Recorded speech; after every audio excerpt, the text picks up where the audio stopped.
Assalamualaikum warahmatullahi wabarakatuh. Selamat sore teman-teman. Ini adalah hari sore sekitar menjelang jam 5. Jadi sudah segar, sudah habis mandi. Pada sore hari ini saya ingin membahas tentang masalah Islam ya. Membahas tentang mencoba menjelaskan tentang Islam secara sederhana sebagai bentuk ilustrasi sederhana yang bisa dipahami oleh muslimin pada umumnya maupun non muslim. Silakan sebagai bentuk kajian dan telaah. Apakah makna Islam itu gitu, itu yang saya pengen jelaskan sebahas tentang apa yang bisa kita pahami, dan Anda bisa melengkapi dengan referensi-referensi lain dari buku-buku maupun dari para ulama-ulama yang lebih paham ya. Tapi saya ingin menjelaskan secara lebih sederhana bagaimana dicantumkan di dalam surat. Saya ingin membahas berdasarkan surat Ali Imran ayat ke-83. Surat Ali Imran itu surat ketiga ayat ke-83. Bismillahirrahmanirrahim. A'udzu billahi minasyaitonir rajim. Afa ghayra dinillahi yabghuna wa lahu aslama man fis samawati wal ardi taw'an wa karha wa ilaihi yurja'un. Maka mengapa mereka mencari agama yang lain selain agama Allah, padahal apa yang di langit dan di bumi berserah diri kepadanya, baik dengan suka maupun terpaksa, dan hanya kepadanya mereka dikembalikan. Dari dasar ini Allah menjelaskan bahwasanya kenapa seseorang itu atau siapapun juga itu mengambil agama selain agama Allah, padahal Islam telah menyerah diri kepadanya apa-apa yang ada di langit maupun yang ada di bumi, baik dengan kondisi terpaksa maupun suka ya. Maksudnya begini, saya ingin memberikan ilustrasi secara sederhana mengenai makna Islam. Islam bermakna berserah diri. Ilustrasinya begini, katakanlah misalkan saya ngambil contoh seorang insinyur dan hubungan seorang dengan dokter gitu ya. Suatu saat si insinyur sakit, maka cara yang logis yang datang adalah bahwa dia datang pada dokter kan gitu untuk mengobati sakitnya. Pada saat dia datang ke dokter, dia diperiksa, ya dia lakukan hanya yang mengikuti apa yang dilakukan oleh dokter, yang diperintahkan oleh dokter. Suruh buka mulut ya buka mulut, suruh buka mata ya dia harus buka mata, diperiksa kupingnya, dikorek-korek atau apapun juga, bahkan diambil darahnya, suruh kencing atau suruh diambil sampel darah, ya dia pasrah, ya dia pasrah melakukan. Karena apa? Ya dia percaya dengan kompetensi dokter. Dia memahami benar bahwa dokter ini adalah orang yang ahli di bidang dia untuk bisa menyembuhkan penyakitnya. Walaupun dia apapun juga dia tidak bisa bertanya buat apa sih kayak gini. Bahkan dikasih obat pun ya dia hanya bisa terima berdasarkan resep dan aturan-aturannya. Oh yang ini itu sehari 3 kali, yang ini itu sehari sekali, yang ini harus diminum dengan air atau setelah makan ataupun sebelum makan. Itu aturan-aturan yang diberikan oleh dokter dan dia harus ikuti gitu. Maka disebut di sini bahwa si insinyur ya taslim ila dokter gitu. Si insinyur taslim ila dokter, karena itu yang harus dia lakukan gitu.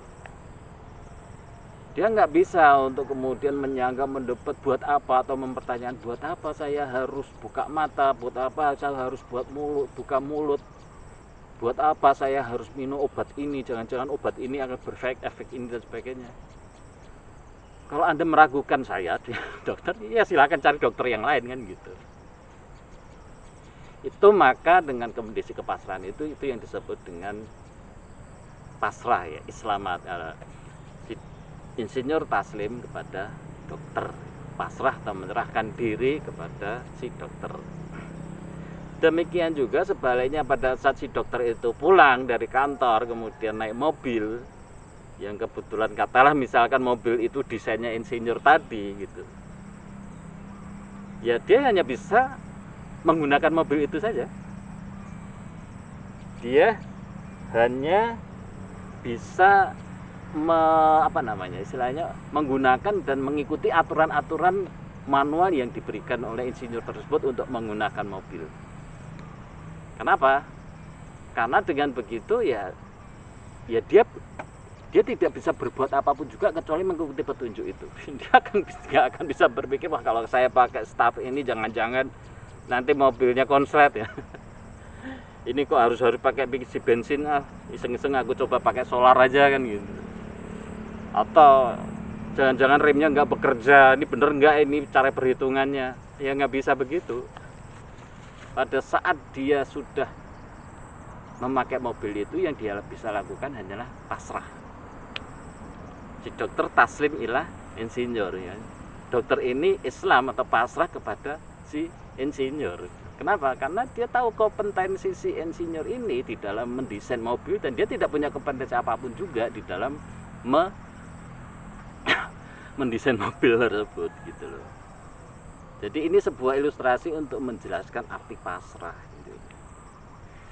Jadi ya memang harus seperti itu gitu. Seandainya si dokter itu ngeyel untuk mengatakan, wah saya ini tidak percaya dengan perhitungan insinyur otomotif, pendesain mobil ini saya tidak percaya dengan bahan bakar ini, saya lebih suka dengan bahan bakar ini, saya mau pakai aturan saya sendiri, tidak mengikuti aturan-aturan atau manual petunjuk dari insinyur pendesain mobil tersebut. Ya ya nggak real, nggak masuk akal gitu ya. Itu namanya tidak Islam. Begitulah, seperti itu sebagai gambar Islam. Nah, kenapa disebutkan bahwa padahal telah Islam apa-apa yang ada di langit dan di bumi dalam keadaan suka ataupun terpaksa, ya pada dasarnya kita ini pun juga tidak bisa kecuali hanya praksa. Badan kita ini hanya bisa taslim, hanya bisa pasrah gitu pada yang menciptanya gitu. Ya sebagai satu contoh berdasarkan kajian-kajian ilmiah, badan kita ini yang umumnya berberat sekitar 70 kilo itu terdiri atas 37 triliun sel. 37 triliun itu berarti 37.000 miliar.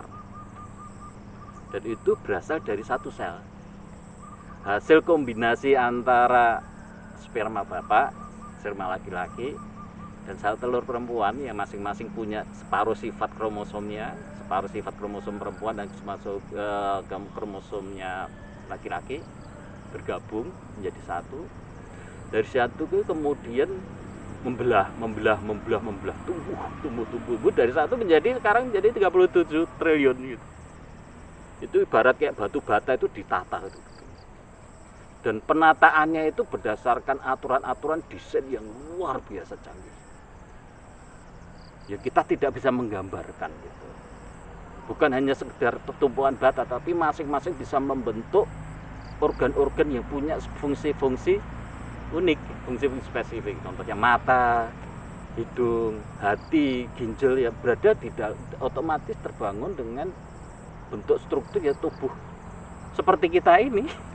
Tempatnya tertentu, nggak ada ceritanya ya misalkan kita otaknya tiba-tiba ada di dengkul atau ginjal tiba-tiba pindah di pundak, ya itu nggak ada ceritanya. Semuanya menuju kepada menjadi seperti yang sudah disetting, yang sudah didesain. Allah yang sudah mendesain itu sehingga dari yang satu sel itu tumbuh. Kita nggak bisa bayangkan kalau seandainya misalkan dari seorang ibu itu stres gara-gara mikirin, aduh ini ibu yang mengandung itu, aduh nanti anak saya gimana, nanti jangan-jangan bisa nanti kakinya tumbuh kiri semua gitu. Atau jangan-jangan kupingnya nempel di dada. Nah itu kalau berpikir seperti itu namanya nggak logis, malah justru nggak logis. Apa yang bisa dilakukan oleh si ibu itu tersebut? Ya taslim, pasrah. Dia pasrah terhadap desain yang sedang berlangsung di dalam janinnya, tumbuh, dan dia akan menjadi seperti manusia seperti yang lain-lainnya. Bahkan kita sendiri pun juga pasrah. Yang kita lakukan hanya bisa makan. Kita hanya bisa makan, misalkan makan. Kemudian tubuh ini akan mengelola berdasarkan desain yang sudah ditetapkan oleh Allah terhadap tubuh kita, sehingga dia itu bisa mencerna semua sari-sari hatinya, kemudian dicerna, dipisah-pisahkan bagian-bagian gizi-gizinya, kandungan-kandungan disebarkan kepada seluruh tubuh, kepada bagian-bagiannya. Itu sebuah sistem istilahnya reverse engineering yang luar biasa. Dan kita sebagai manusia hanya bisa pasrah. Itu hanya salah satu contoh saja tentang tubuh kita. Kita tidak bisa berbuat apa-apa. Aneh ya kalau seandainya kita misalkan makan berpikir jangan-jangan nanti tubuh kaki saya menjadi sebelahnya itu tidak sama panjang gitu. Atau jangan-jangan makanan itu bisa nanti tidak masuk ke bagian tangan saya, cuma hanya ngumpul di paha saya. Ya, cara berpikir itu artinya sudah nggak normal gitu loh. Walaupun kita nggak sadar, itu namanya menjadi terpaksa, seolah-olah terpaksa badan kita itu mengikuti aturan-aturan yang sudah ditetapkan agar semuanya itu berjalan dengan normal. Itulah makna Islam. Jadi Islam ini sendiri adalah merupakan bentuk agama yang menjelaskan begitulah semestinya manusia bersikap kepada Khalik, kepada Sang Pencipta, pada yang menciptakan. Jadi nama Islam itu sendiri bukan diciptakan oleh Nabi ataupun para sahabat-sahabat pengikutnya gitu, atau orang-orang sesudahnya. Kita namakan agama ini menjadi agama Islam. Agama ini adalah agama yang telah ditetapkan oleh Allah, diberi nama oleh Allah dalam bahasa Arab ya, dalam pengertian berserah diri itu dalam bahasa Arab menjadi Islam, sesuai dengan karakter utamanya, yaitu menyatakan bahwa agama ini menyatakan bentuk penyerahan diri makhluk kepada Allah, dan kemudian diberi nama oleh Allah, diwahyukan kepada Nabi, dan kemudian dimasukkan di dalam kitabnya gitu.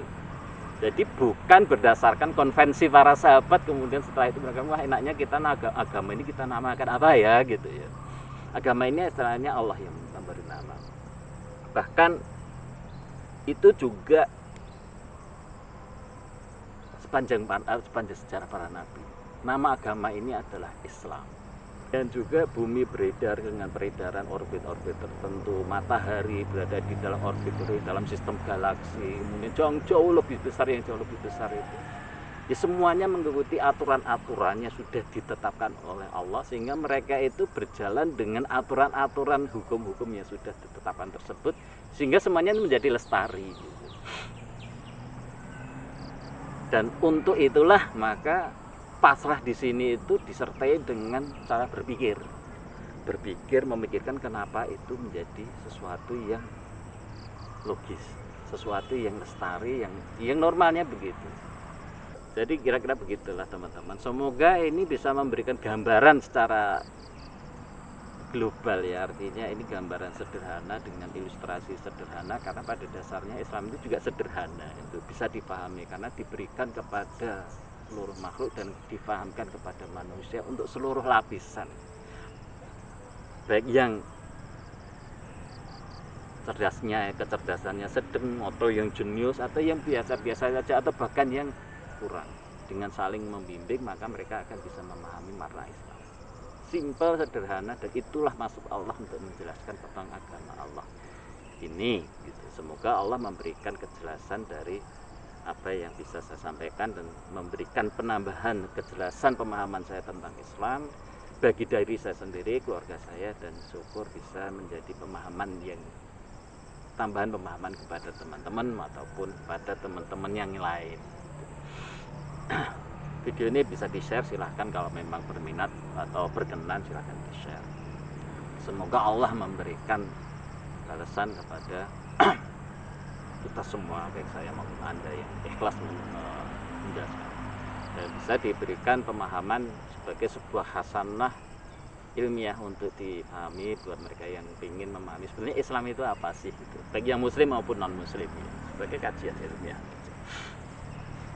Oke teman-teman, barangkali cukup itu saja dulu.